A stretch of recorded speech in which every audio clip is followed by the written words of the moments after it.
Are great property investors born or made? Where are you going to be in 10 years' time? I'm going to discuss that with you.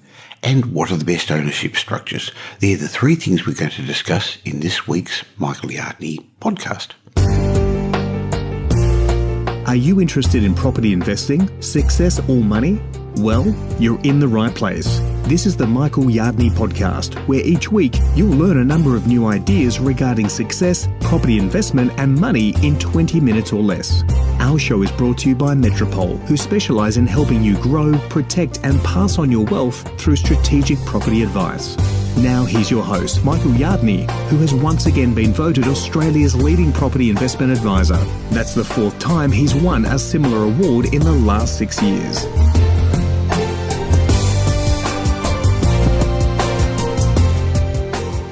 Welcome to this week's Michael Yardney podcast. Whether you're a beginning investor or an experienced investor, I've got something for you because we're going to discuss three interesting topics. First of all, the concept of whether great property investors are born or made. I'm going to give you the answer and I'm going to show you how to become a great property investor. I'm also going to share with you a lesson I learned from one of my mentors when he asked, where are you going to be in 10 years' time? Because you are creating a future.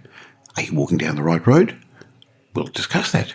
And Ken Race is going to join us to answer Darren's question about the right ownership structures.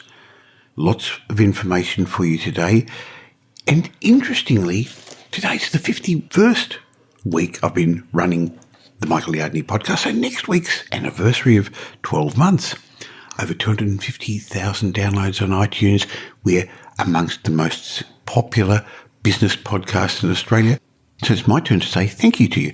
Thank you if you're a return listener, and thank you for all the new listeners who keep coming. I look forward to continuing sharing my knowledge with you each week. So let's get on with today's show.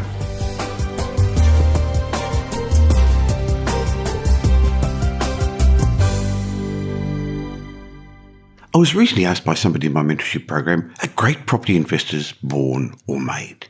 I guess the underlying question really was, have I got a chance? Can I become a fantastic property investor? Or is it just something genetic? Well, it goes way back to Napoleon Hill when, almost a century ago, he discovered the secrets of success of investors, entrepreneurs, business people, and he found they shared 17 characteristics in common. And he also found that they weren't born with those characteristics, which means you can become successful in all areas of your life, as long as you do what successful people do. But if you're like me, you were told from a young age that if you want to succeed at anything, it could be sport, could be school, musical instrument, you had to put in the time, you had to put in the hard work, and importantly, you had to put in the practice. Most of us learned our times table by repeating them over and over again. Practicing multiplication was the most effective way of learning that skill. Well, interestingly, the same applies to property investment. Successful property investors aren't born with a how-to manual, and they certainly don't rely on luck. Fact is, one of the big differences between athletes, musicians, business people, those who excel in their field, compared to the average person, is the years of practice that they dedicate to honing their craft. And yes, this also applies to property investors.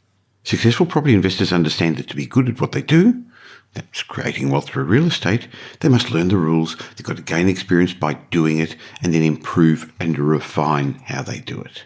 Now, I remember reading many years ago in his book Outlier, Malcolm Gladwell noted that in most occupations where complex cognitive and motor skills are required, such as performing complicated surgery, playing the piano, experts in their field had to have an average of 10,000 hours training.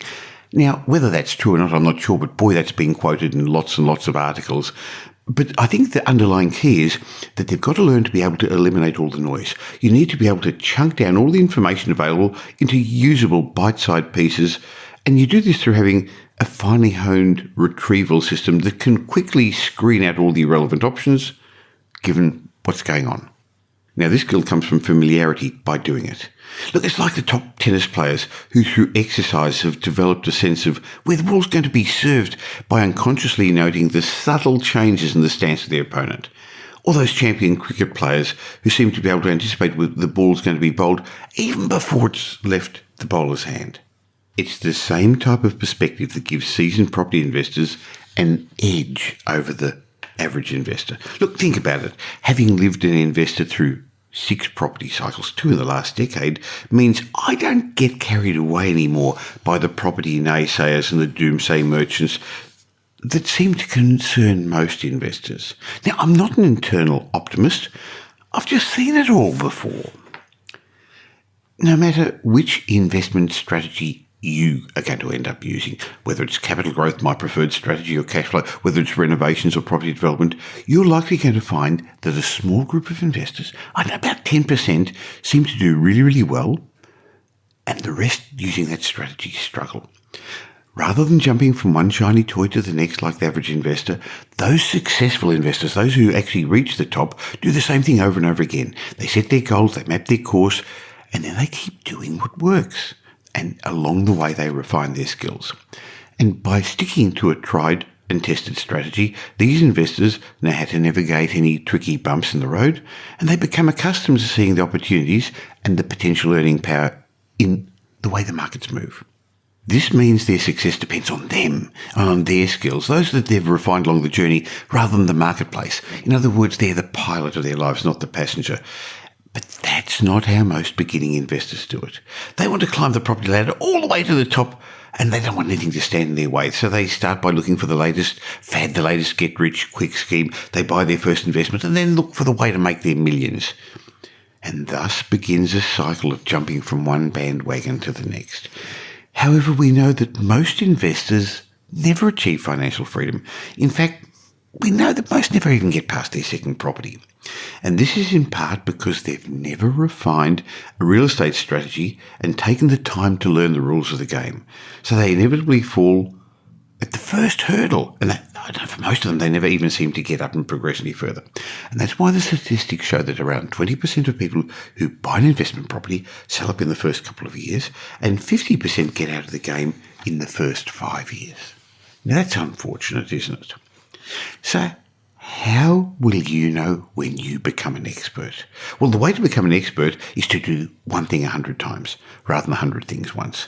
Yes, practice does make perfect, which means that rather than looking for the one big deal that's going to make you quickly rich, you start your investment journey gently, knowing you're going to make mistakes along the way and learning from these, and that's going to make you a better investor.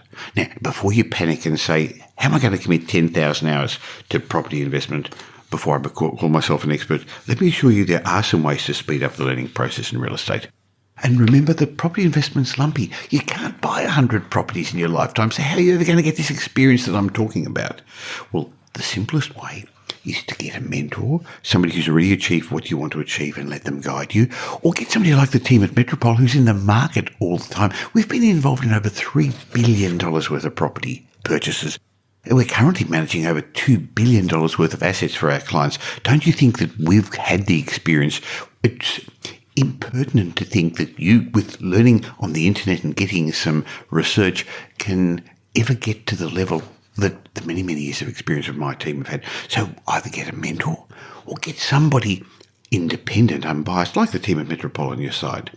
Of course, you've still got to, along the way, become an expert. So I'm not suggesting you hand it all over to other people. So when you get a mentor, study how they think, because it's likely a large part of their success comes from their mindset.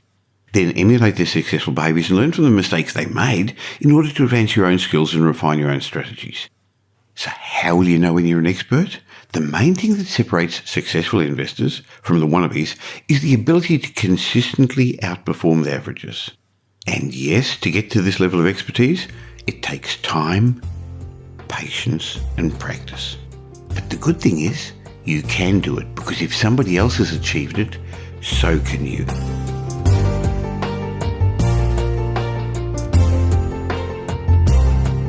Are you wondering who you can turn to for independent and unbiased advice? Metropole has helped beginning investors buy their first property. Experienced investors add to their portfolio, and sophisticated investors manufacture capital growth by becoming property investors. The team at Metropole Property Strategists have been involved in over $2 billion worth of property transactions, creating wealth for their clients, and they can do the same for you. It's a great feeling having the independent team at Metropole helping you formulate and implement your wealth-building property investment strategy. Arrange a time for an obligation-free chat at metropole.com.au. Now here's Michael's mindset message. Remember, a change in your thinking will lead to a change in your life.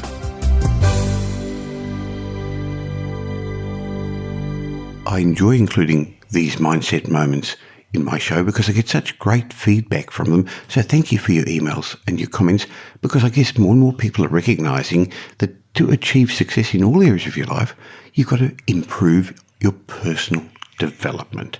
You're not going to be able to drive a Ferrari with the engine of a Hyundai, so we've got to upgrade your mindset. So my question to you today is, where do you see yourself in 10 years' time? Now, that's a good question. Where are you going? Because 10 years from now, you're surely going to have arrived. But the question is, where? So I don't want you to kid yourself about where, and I don't want you to kid yourself about the road you're walking.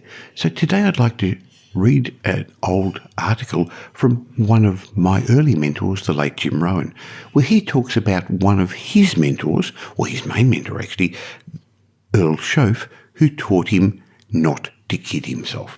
And this is what Jim Rohn had to say. He said, at the age of 25, shortly after meeting my mentor, Earl Shoaff, I had a day called the Do Not Kid Myself Anymore day. I didn't want to be disillusioned anymore. I finally decided that the crossed fingers theory wasn't going to get me where I wanted to go. I wasn't going to get to where the treasure lies. I was going to have to make sure which way I was headed. Then, with Mr. Shoaff's help, I found new reading disciplines, a few disciplines about reading, a few disciplines about the mind, and a few disciplines about activity, which when exercised make all the difference in the world as to where I'm going to arrive. But it took a few changes. Sometimes we get the idea we're doing 10% and there's about 90% more we need to do to make a difference to our fortune. But it's probably the opposite that's true. Jim Rohn said, we're probably doing enough things to bought into and shared the good life. He went on to say, maybe all you're going to need is an extra 5%, 10% of intelligent change, different activities, refinement of discipline, refinement of thought. Jim Rohn continued on, and all we need is the ideas to make sure these simple changes occur, and then the equity starts gathering in year 1, 3 years, 5 years, 10 years down the track. But now is the time to fix the next 10 years. Rohn said, you may have to come to grips with the reality and with truth. And that's what he did when he met his mentor, Mr. Shoaff. At the time he was 25 and Shoaff was 44, and his mentor brought him a whole wealth of experience, and he started to ask him the tough questions, the big questions. The big question he asked was, are you reading the books that are going to take you to where you want to be in the next 5 years? Now, that's an excellent question. To get where you want to be in the next 5 years, you're either reading the right books or you're not, said Rohn. You're either engaged in the disciplines that are correct or you're not. But here's what you don't want to do. Engage in disillusion. Hoping without acting, wishing without doing. The key is to look and say, where am I? What could I do to make the changes to ensure that I can take more certain daily steps towards the treasure I want, the mental treasure, the personal treasure, the spiritual treasure, the financial treasure? Rohn said, I don't want to make any more errors. Now's the time to adjust my daily programs to take me where I want to go. The key is to start right now, making these changes to walk this new road. Just a few daily disciplines make a great deal of difference, and before you know it, you'll be walking a brand new road. Isn't that a fantastic lesson? It means that you've got to, first of all, take stock where you are now, understand where you want to head, and then Jim Rohn said you've got to read, but that was written many, many years ago. Not only do you read books, you should be reading blogs, you've got to listen to podcasts, you watch videos, you go to seminars, you get mentors. The way to take the right road is to listen to the right people. One of the problems today that Jim Rohn probably didn't have is the wealth of information out there and the wealth of disinformation out there. Be careful who you listen to, get good mentors, walk down the right path. Because if your ladder is up against the wrong wall, if you're using the wrong strategy, if you're listening to the wrong people, every step you take is going to get you further away from where you want to be. But the good news is you are going to be somewhere in 10 years' time. You've now got to make a decision where you want to be and how you're going to get there. If you're enjoying our show, please subscribe on iTunes. You'll find us there as Michael Yardney Podcast, and we'd really appreciate it if you would leave us a review. When you do, we'll read it out on the show. By the way, Michael creates a lot of content he only sends out by email, which you can have with no obligation. So also visit michaelyardneypodcast.com and subscribe to his commentary there.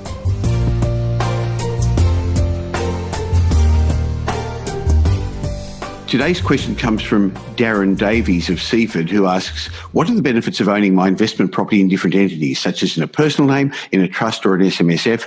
And who better to answer that question than Ken Race, who's an accountant, a financial planner, actually a good property investor and director of Metropole Wealth Advisory. Welcome, Ken. Thank you, Michael.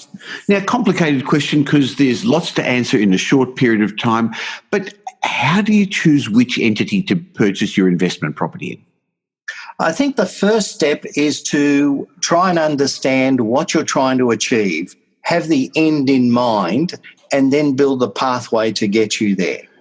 So traditionally there are, three structures that people can use, either buying in their personal name, buying in a company, or buying in a trust.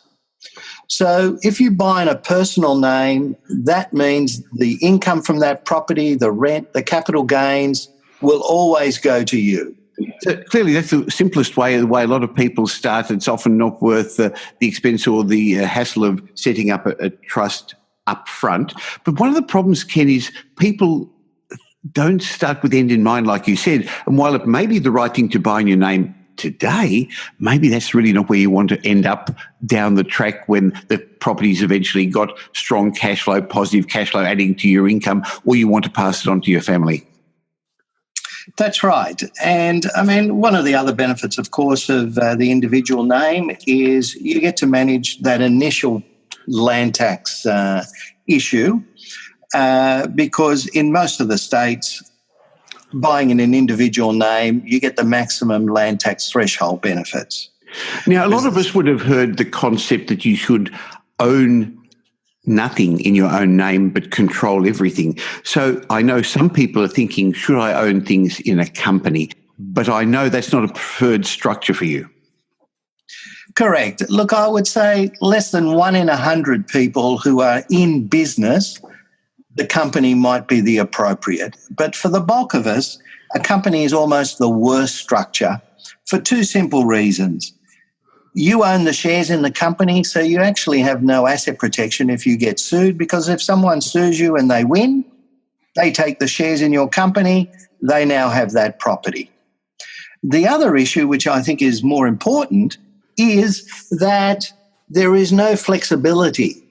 The person who owns the shares will get the capital gains, they will get the rental income, and if that property is ever sold, they will pay double the tax. Let me repeat that. They will pay double the tax.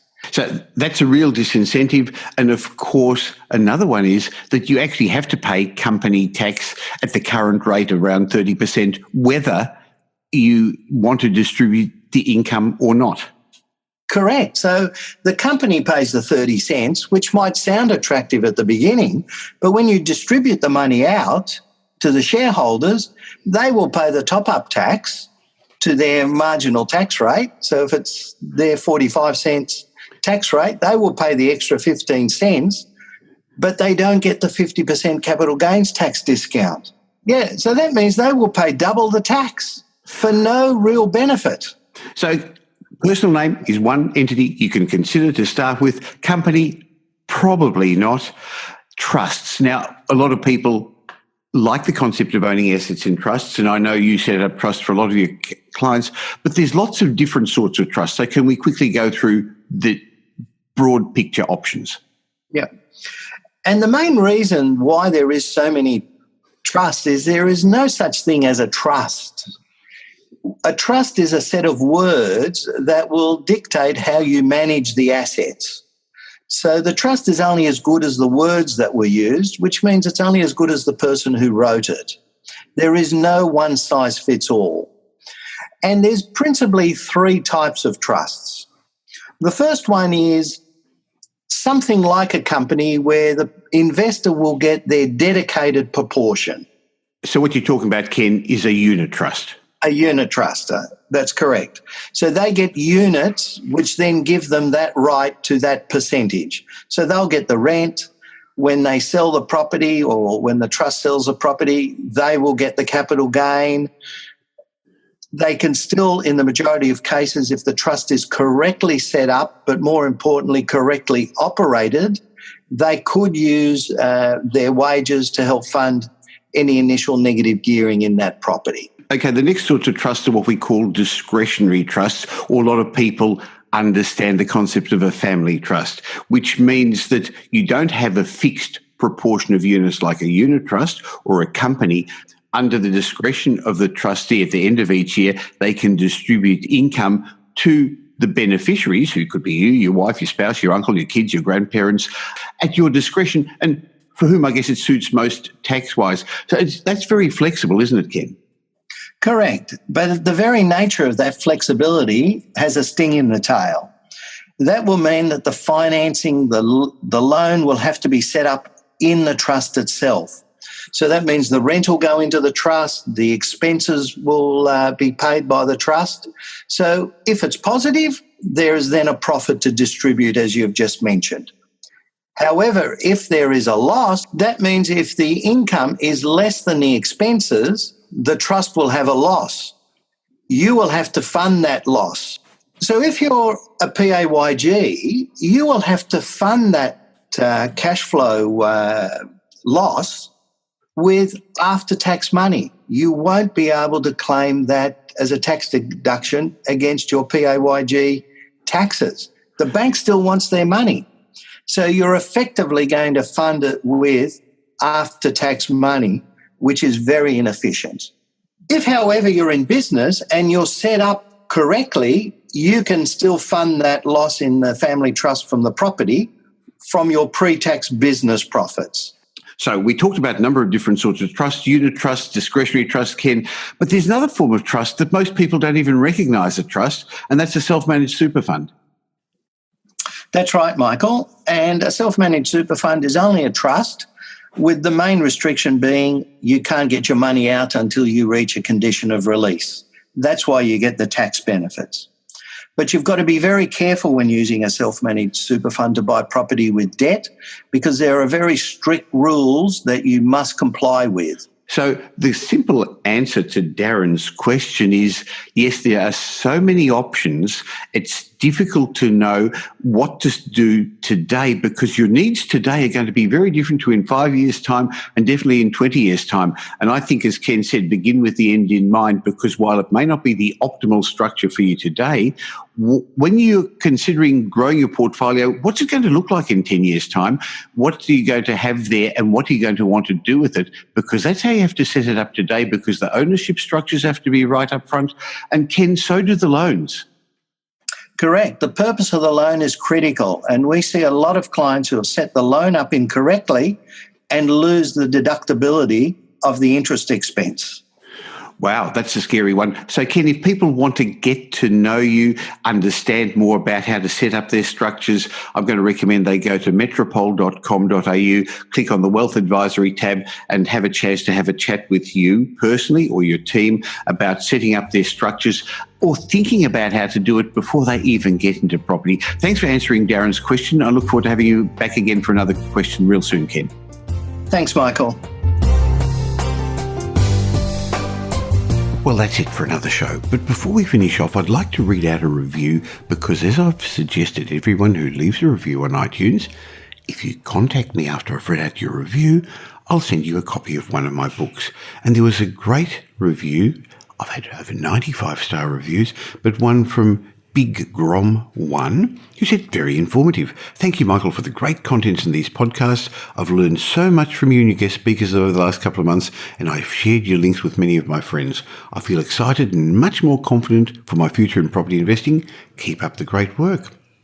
Well, thank you for the nice words, Big Grom, and I will keep up the work. This is actually almost 1 year into the podcast, and I'm having so much fun, I can't see myself stopping. Now, unfortunately, you can't leave your details on iTunes, but if you send me an email to michael@metropole.com.au with your details, I'd love to send you out a book. You can choose which of my books you like. And if you haven't left me a review wherever you get this show, please do me the courtesy, if you've enjoyed it, of leaving a review. And I'd really, really appreciate it if you could pass this on to somebody else so they get benefit as well. That way we all win. Just tell your friends through Facebook, through Twitter, or through an email. And I look forward to joining you again next week when it's going to be my 1 year anniversary. Thanks for listening to this week's episode of the Michael Yardney podcast, which was brought to you by Metropole, who help their clients grow, protect, and pass on their wealth through strategic property advice. If you got value from listening to this podcast, please leave us a review and we'll read it out on a future show. Just go to michaelyardneypodcast.com/review and it will take you over to iTunes where you can enter a review and let us know what you think. We'd really appreciate it. If you don't already subscribe on iTunes or on your Android phone, you'll find us there as Michael Yardney Podcast. If you'd like to gain instant access to the show notes or a transcript of the show, head across to michaelyardneypodcast.com. Watch out for our show next week. You'll learn some new ideas about property investment, success, and money in around 20 minutes.